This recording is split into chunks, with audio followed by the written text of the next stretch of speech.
मेरे प्यारे विद्यार्थियों, आप सभी को नमस्कार। मैं दिलीप शर्मा स्वागत करता हूं आप सभी का ग्लोबल कृषि कोचिंग इंस्टीट्यूट के इस यूट्यूब चैनल पर। हॉर्टिकल्चर उद्यान शास्त्र कल्टीवेशन टॉपिक पे ही आज मैं डिस्कस करूंगा कल्टीवेशन ऑफ सिट्रस, नींबू वर्गीय फलों की खेती के बारे में डिस्कस करूंगा। खेती मीन्स ये कि जो कल्टीवेशन टेक्निक से एग्रीकल्चर कॉम्पिटिटिव एग्जाम में किस तरीके से क्वेश्चन पूछा जाता है। तो चलिए स्टार्ट करते हैं without time waste. Cultivation of citrus, तो फर्स्टली मैं बात करूंगा what is the botanical name of citrus fruits. नींबू वर्गीय फलों के वानस्पतिक नाम कौन कौन से, क्योंकि बहुत सारे सिट्रस फ्रूट्स है और किसी न किसी एक का बॉटनिकल नेम आपके एग्रीकल्चर कॉम्पिटिटिव एग्जाम में पूछा जाता है। चलिए देखते हैं फर्स्ट एसिड लाइन। फर्स्टली क्या है? एसिड लाइन, ठीक, इसे कागजी नींबू भी कहते हैं। इस पॉइंट को करेंगे ट्रिपल स्टार। एसिड लाइन का बॉटनिकल नेम है citrus aurantifolia. Clear? Acid lime का बॉटनिकल नेम क्या है? Citrus aurantifolia. Okay. Then orange, orange को और किस नाम से जाना जाता है? मैंडेरिन। एग्जाम में भी पूछा जा चुका है कि निम्न में से वह कौन सा नींबू वर्गीय फल है जिसे मैंडेरिन के नाम से जाना जाता है? तो आंसर करिएगा ऑरेंज। तो ऑरेंज का बॉटनिकल नेम क्या है? Citrus reticulata. स्वीट ऑरेंज, मौसमी, स्वीट ऑरेंज का बॉटनिकल नेम है सिट्रस साइनेंसिस। 3 बॉटनिकल नेम पता चला आपको।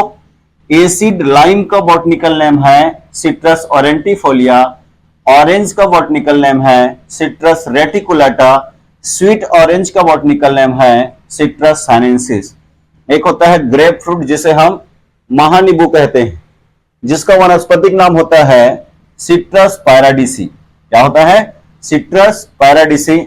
लेमन स्पीसीज में लेमन का बॉटनिकल नेम पूछेगा तो citrus lemon. And very most important point triple star करेंगे, पिमेलो। पिमेलो मीन्स चकोतरा कहते हैं हिंदी में से। तो पिमेलो का बॉटनिकल नेम होता है सिट्रस मैक्सिमा। ठीक है, 4 बॉटनिकल नेम बिल्कुल याद रखना प्यारे बच्चों। एक बार फिर से रिपीट करना चाहूंगा, यदि आपसे एग्जाम में पूछेगा एसिड लाइन का बॉटनिकल नेम क्या है तो आंसर करिएगा सिट्रस ऑरेंटिफोलिया। ऑरेंज का बॉटनिकल नेम क्या है तो सिट्रस रेटिकुलाटा। स्वीट ऑरेंज का बॉटनिकल नेम क्या है तो सिट्रस साइनेंसिस। एंड पिमेलो का बॉटनिकल नेम क्या है? Citrus maxima. ये सभी बॉटनिकल नेम वनस्पतिक नाम आपको पता होना चाहिए। एंड बिलोंग्स टू फैमिली, नींबू वर्गीय फल किस परिवार के अंतर्गत आता है? तो याद रखिएगा नींबू वर्गीय जितने भी फल हैं वो रूटेसी फैमिली के अंतर्गत आता है। एंड क्रोमोसोम नंबर की बात करें तो इनकी गुणसूत्र संख्या 2 in 18 18 होता है। क्लियर? ओरिजिन प्लेस की बात करेंगे तो नेटिव प्लेस अलग अलग जगह पर अलग अलग लिखा रहता है। यदि डायरेक्ट पूछे नींबू वर्गीय फलों का उत्पत्ति स्थान कहां है, नींबू वर्गीय फलों का नेटिव प्लेस ओरिजिन प्लेस कहां है, तो आंसर करेगा साउथ ईस्ट एशिया, दक्षिण पूर्वी एशिया को आंसर करेंगे। बट वो पूछे कि orange and sweet orange, orange and sweet orange, संतरा और मौसमी का उत्पत्ति स्थान कहां है, तो प्यारे बच्चों आंसर करिएगा चाइना। इस पॉइंट को करेंगे ट्रिपल स्टार। समझ में आया? यदि नींबू वर्गीय फलों का उत्पत्ति स्थान पूछे तो आंसर करेगा south east Asia. But orange and sweet orange का ओरिजिन प्लेस पूछे तो आंसर करिएगा चाइना।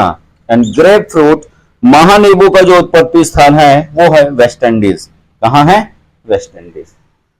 क्लियर हुआ? इसके बाद नेचर्स के बारे में डिस्कस करूंगा कि नेचर ऑफ सिट्रस किस तरीके से वहां पे क्वेश्चन पूछा जा सकता है। फर्स्ट क्वेश्चन तो सभी में एमएससी हो चाहे कोई भी कॉम्पिटिटिव एग्जाम हो पूछा जा चुका है।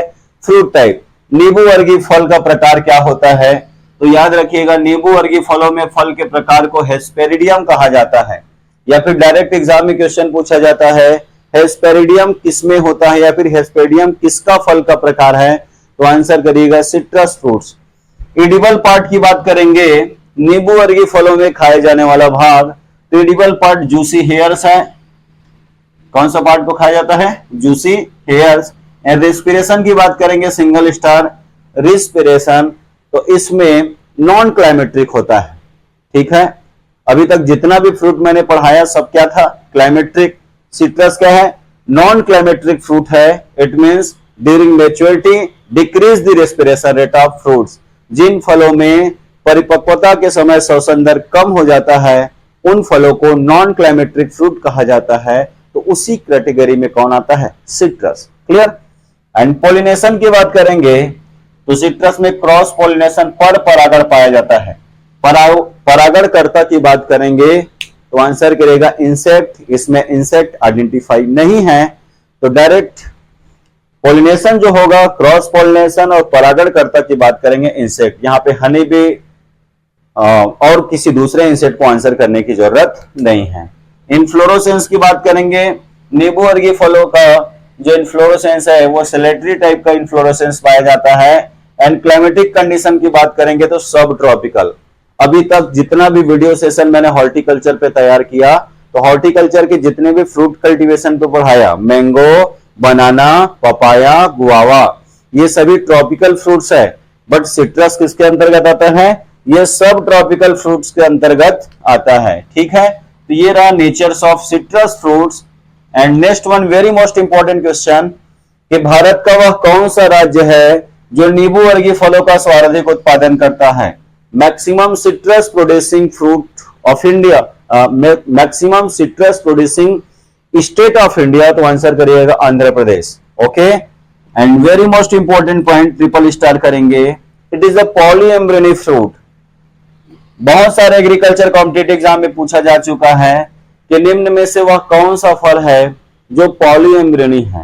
पॉलीएम्ब्रियोनी मतलब किसी भी फ्रूट्स में, मतलब more than one embryo present in a fruit, किसी भी फल में एक से अधिक एम्ब्रियो का होना पॉलीएम्ब्रियोनी कहलाता है। यदि आपसे एग्जाम में पूछे पॉलीएम्ब्रियोनी फ्रूट कौन कौन से हैं, तो आंसर करिएगा मैंगो, सिट्रस, जामुन, ये तीनों फलों में पॉलीएम्ब्रियोनी पाया जाता है। ठीक है, मैंगो, सिट्रस, जामुन, पॉलीएम्ब्रियोनी फ्रूट कौन कौन से हैं, तो आंसर क्या लगाएंगे? मैंगो, सिट्रस, जामुन। तो यहां पर पॉलीएम्ब्रियोनी फ्रूट के अंतर्गत आता है कौन? सिट्रस। एंड नेक्स्ट वन, संतरा में जो सुगंध है, ऑरेंज में जो फ्लेवर होता है, वो वेलेंसेंस की उपस्थिति के कारण होता है। संतरा में जो सुगंध होता है वो किसके कारण होता है? वेलेंसेंस की उपस्थिति के कारण होता है।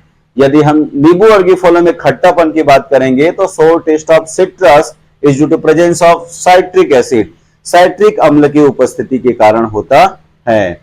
यहां तक क्लियर हुआ। इसके बाद नींबू वर्गीय फलों के महत्वपूर्ण किस्मों के बारे में मैं डिस्कस करूंगा। Okay, improved varieties of citrus. नींबू वर्गीय फलों में कुछ उन्नतशील किस्में हैं जो बहुत ही ज्यादा एग्रीकल्चर कॉम्पिटिटिव एग्जाम में पूछा जाता है। तो आइए देखते हैं वो कौन सा है जो एग्जाम में देखा जाता है। फर्स्टली बात करेंगे मंडरिन। मंडरिन संतरा, ऑरेंज को कहते हैं।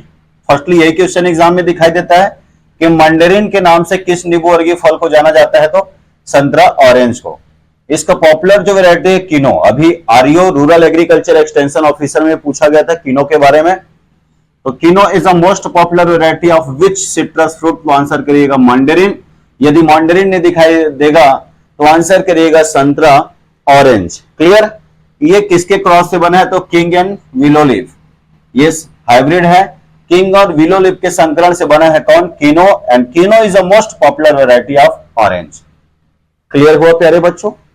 नेक्स्ट वन एसिड लाइम, इस पॉइंट को लगाएंगे triple star. Continuous agriculture exam में देखा जाता है एसिड लाइम, इसे कागजी नींबू के नाम से भी जाना जाता है। बहुत सारे एग्रीकल्चर कॉम्पिटिटिव एग्जाम में पूछा जा चुका है। यूरेका किसकी किस्म है? यूरेका, याद रखना eureka. Eureka is a most popular variety of acid lime.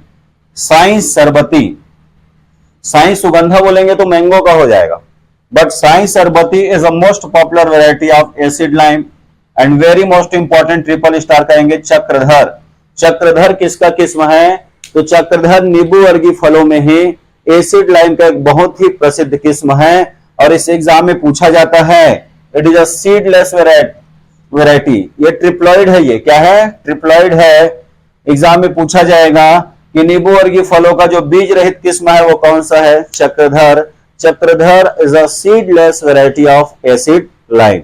याद रखिएगा। डायरेक्ट क्वेश्चन कौन सा है? यूरेका किसकी किस्म है? तो एसिड लाइम। साई सरबती किसकी किस्म है? तो आंसर करिएगा acid lime. And Chakradhar is a seedless variety of acid lime. Clear. Next मौसमी स्वीट ऑरेंज। स्वीट ऑरेंज की एक ही पॉपुलर वेराइटी है जो ज्यादातर एग्जाम में भी पूछा जाता है और एग्जाम के पॉइंट ऑफ व्यू से ही आपको पढ़ाया जा रहा है। सतगुणी, सतगुणी किसका महत्वपूर्ण किस्म है? Sathgudi is the most popular variety of sweet orange. Clear. Next one महानींबू, ग्रेप फ्रूट की बात करेंगे। ग्रेप फ्रूट में एक वेराइटी है जिसको कहते हैं सराहनपुर। सराहनपुर किसका किस्म है? तो ये नींबू वर्गीय फलों का किस्म है, और नींबू वर्गीय फलों में जो स्पीसीज है वो कौन सा है? महानींबू, अर्थात Saharanpur is a variety of grapefruit. ये महानींबू का एक बहुत ही महत्वपूर्ण किस्म है। ठीक है, इसके बाद एक एक करके जितने भी इंपॉर्टेंट पॉइंट है उस पर मैं डिस्कस करूंगा, तो ध्यान से वीडियो सेशन को सुनेंगे और अपनी कॉपी में नोट करते चलेंगे। ओके। मेथड ऑफ सिट्रस, नींबू वर्गीय फलों में प्रवर्धन की विधि। आइए देखते हैं अलग अलग तरीके से प्रवर्धन की विधि को नींबू वर्गीय सिट्रस जो फ्रूट्स होते हैं उसमें अलग अलग तरीके से अपनाया जाता है, और उसी तरीके से एग्रीकल्चर कॉम्पिटिटिव एग्जाम में क्वेश्चन पूछा गया है। तो चलिए देखते हैं प्रोपेगेशन मेथड ऑफ सिट्रस। यदि आपसे एग्रीकल्चर कॉम्पिटिटिव एग्जाम में डायरेक्ट क्वेश्चन पूछे कि what is the commercially propagation method of citrus, नींबू वर्गीय फलों में प्रवर्धन की व्यावसायिक विधि क्या होगा, कमर्शियली प्रोपेगेशन मेथड क्या होगा, तो आंसर लगाइएगा बेटा एयर लेयरिंग। ठीक है, what is the commercially propagation method of citrus, यदि नींबू वर्गीय फलों में प्रवर्धन की व्यावसायिक विधि क्या होगा, तो आंसर लगाइएगा एयर लेयरिंग। लेकिन सिट्रस फ्रूट में ही ऑरेंज एंड स्वीट ऑरेंज, संतरा एंड मौसम्बी, तो संतरा एंड मौसम्बी में जो व्यावसायिक प्रवर्धन का विधि है वो है टी बडिंग। समझ में आया? नींबू वर्गीय फलों में व्यावसायिक प्रवर्धन का विधि क्या है, यदि डायरेक्ट क्वेश्चन पूछे तो आंसर करिएगा air layering. And orange and sweet orange, संतरा और मौसम्बी में व्यावसायिक प्रवर्धन की विधि है वो T budding. And very most important question जो सबसे ज्यादा एग्जाम में पूछा जाता है कि वह कौन सा नींबू वर्गीय फ्रूट्स है जिसको हम कहते हैं एसिड लाइन। ठीक है, कि वह कौन सा नींबू वर्गीय फ्रूट है जिसका कमर्शियली प्रोपेगेशन सीड के थ्रू किया जाता है, तो सीड के थ्रू भी आंसर करेगा एसिड लाइन। एसिड लाइन को कागजी लाइन के नाम से भी जाना जाता है। ठीक है, 3 क्वेश्चन समझ में आया। नींबू वर्गीय फलों में व्यावसायिक प्रवर्धन का विधि जो होता है वो एयर लेयरिंग, बट क्वेश्चन पूछे कि ऑरेंज एंड स्वीट ऑरेंज में व्यावसायिक प्रवर्धन का विधि क्या होगा, तो आंसर करिएगा टी बडिंग। एसिड लाइन कागजी नींबू में क्या होता है, तो commercially propagation method by seed. And spacing row to row and plant to plant space क्या होता है, स्पेसिंग क्या होता है, तो याद रखिएगा 6 मीटर की दूरी पर लगाया जाता है, 6x6। अच्छा, प्री एग्रीकल्चर टेस्ट 2019 पे पूछा गया था कि जब नींबू को प्रति हेक्टेयर पौधे से पौधे व कतार से कतार की दूरी 6 मीटर की दूरी पर लगाया जाता है तो प्रति हेक्टेयर पौधे की संख्या क्या होगा। तो प्यारे बच्चों, आपको पता होना चाहिए कि प्लांट पॉपुलेशन निकालने का जो फार्मूला है वो बड़ा ही आसान है, total area divided by spacing. एक चीज तो मालूम ही होगा, 1 हेक्टेयर बराबर कितना होता है, 10,000 मीटर स्क्वायर, 10,000 वर्ग मीटर, और उसमें स्पेसिंग को उसमें भाग देकर डिवाइड करके प्लांट पॉपुलेशन आसानी से निकाला जा सकता है। उसके लिए अलग से वीडियो लेक्चर मेरा तैयार है, आप जाकर देख सकते हैं।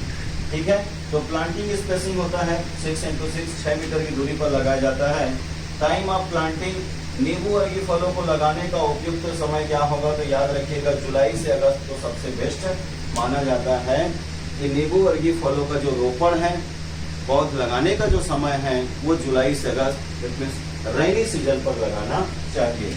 मोस्ट सुटेबल रूट स्टॉक, कौन सा रूट स्टॉक सबसे बेस्ट माना जाता है नींबू वर्गीय फलों के लिए, रंगपुर लाइन। एग्जाम में पूछा जाता है कि रंगपुर लाइन नींबू वर्गीय फलों का एक महत्वपूर्ण रूट स्टॉक मोलवे है। नेक्स्ट वन, यील्ड, प्रति हेक्टेयर उपज न निकाल करके जो फ्रूट ऑर्चर्ड होता है उसमें पर प्लांट निकाला जाता है, तो ऐसा कहा जाता है कि 800 से 1200 फल प्रति पौधा प्राप्त हो जाता है। 800 से 1200 फल प्रति पौधा नींबू वर्गीय फलों से प्राप्त होता है। ठीक है, इसके बाद लास्ट पॉइंट मैं आपसे डिस्कस करूंगा प्लांट प्रोटेक्शन, पौध संरक्षण। यहां से आपके एग्जाम में क्वेश्चन दिखाई देगा, बहुत ही मोस्ट इंपोर्टेंट है। कि what is the major disease of citrus, नींबू वर्गीय फलों में लगने वाला प्रमुख रोग। ओके, तो नींबू वर्गीय फलों में लगने वाला प्रमुख रोग एक जो क्वेश्चन है जो डायरेक्ट एग्जाम में पूछा जाएगा। दूसरा, वो डिसीज किसके द्वारा होता है, किसके थ्रू होता है। आइए देखते हैं। सबसे फर्स्ट जो डिसीज है उसके कहते हैं ट्रिस्टेजा। वैसे तो इस डिसीज का नाम सिट्रस ट्रिस्टेजा है। सिट्रस क्यों नहीं लिखा, क्योंकि एग्जाम में पूछा जाता है ट्रिस्टेजा नाम का बीमारी किस फलदार पौधे में लगता है। ट्रिस्टेजा नाम का बीमारी किस फलदार पौधे में लगता है, तो याद रखिएगा tristeza is a major disease of citrus. यह नींबू वर्गीय फलों में लगने वाला रोग है। यदि क्वेश्चन नंबर 2 की बात करें, नींबू में ट्रिस्टेजा नाम का बीमारी किसके द्वारा होता है, तो नींबू में ट्रिस्टेजा एक वायरस के द्वारा होने वाला रोग है, और इस रोग का जो वाहक की वेक्टर इंसेक्ट है वो कौन है, एफिड है। क्लियर। ट्रिपल स्टार करेंगे सिट्रस कैंकर। बहुत सारे एग्रीकल्चर कॉम्पिटिटिव एग्जाम में पूछा जाता है citrus canker is caused bye. Citrus canker किसके द्वारा होता है, उसके पैथोजन कौन है, तो citrus canker is caused by bacteria.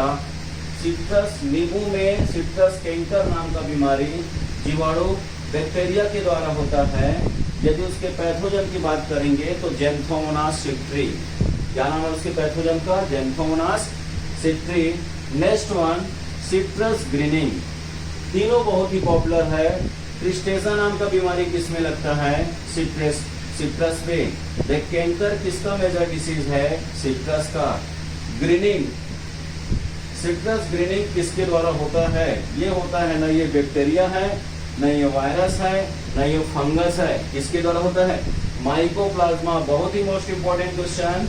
नींबू वर्गीय फलों में ग्रीनिंग नाम का बीमारी माइकोप्लाज्मा के कारण होता है। उससे भी ज्यादा इंपॉर्टेंट है इसका वेक्टर। इसमें वेक्टर इंसेक्ट एफिड, जैसे ट्रिप्स, व्हाइट फ्लाई नहीं, उस कीट का नाम है साइला। नींबू वर्गीय फलों में कीट लगता है सिट्रस साइला, जो सिट्रस ग्रीनिंग के पैथोजन को एक पौधे से दूसरे पौधे में पहुंचाने का काम करता है। Next one exocortis. सबसे फर्स्टली अपने आप में ही क्वेश्चन है एक्सोकॉर्टिस नाम का रोग किस फल में लगता है, तो एक्सोकॉर्टिस जो डिसीज है वो सिट्रस, ये नींबू वर्गीय फलों में लगता है। और एक्सोकॉर्टिस जो होता है ये वायराइड के कारण होता है। याद रखिएगा बच्चों, ट्रिपल स्टार करेंगे, viroid. Citrus exocortis is caused by viroid. Clear हुआ। ये रहा मेजर डिसीज जो नींबू वर्गीय फलों में लगता है। आइए देखते हैं मेजर इंसेक्ट, नींबू वर्गीय फलों में लगने वाले प्रमुख कीट। फर्स्ट इंसेक्ट की बात करेंगे फ्रूट सकिंग मोथ। याद रखिएगा, fruit sucking moth. Fruit sucking moth is a major insect of citrus, papilio demoleus. Papilio demoleus is a scientific name of fruit sucking moth. And next one citrus psylla. अभी मैं बताया exam में question पूछा जाता है साइला नाम का कीट किस फल में लगता है, तो आंसर करिएगा सिट्रस। इसका है डाइफोर्निया स्पीसीज। उसका साइंटिफिक नाम क्या है, डाइफोर्निया species. And last point physiological disorder. चाहे प्री एग्रीकल्चर टेस्ट की बात करें या फिर चाहे अगर कॉम्पिटिटिव एग्जाम की बात करें, सभी कॉम्पिटिटिव एग्जाम में क्वेश्चन पूछा जा चुका है। Citrus dieback, citrus dieback and citrus gummosis. आपने देखा होगा नींबू को, यदि नींबू का जो पौधा है वो टीप पोर्शन से सूखना शुरू करता है, तो एपिकल पार्ट टीप पोर्शन से सूखना शुरू करता है, उसे कहते हैं डाइवेक। यदि स्टेम वाला भाग में पपड़ी, उसका बार्क वाला भाग ड्राई होकर सूख कर निकल जाता है, गम लाइक स्ट्रक्चर जो होता है उसे कहते हैं गमोसिस। तो याद रखिएगा, नींबू वर्गीय फलों में citrus dieback and gummosis due to deficiency of copper, मतलब नींबू वर्गीय फलों में डाइवेक व गमोसिस कॉपर तत्व की कमी के कारण होता है। क्लियर। ये रहा कल्टीवेशन ऑफ सिट्रस। कुछ इंपॉर्टेंट पॉइंट जो एग्रीकल्चर कॉम्पिटिटिव एग्जाम में पूछा जा सकता है। हमेशा की तरह फिर से बोलना चाहूँगा, यदि ये वीडियो अच्छी लगे तो इसे ज़्यादा से ज़्यादा शेयर करेंगे और हमारे इस यूट्यूब चैनल को सब्सक्राइब करें। धन्यवाद।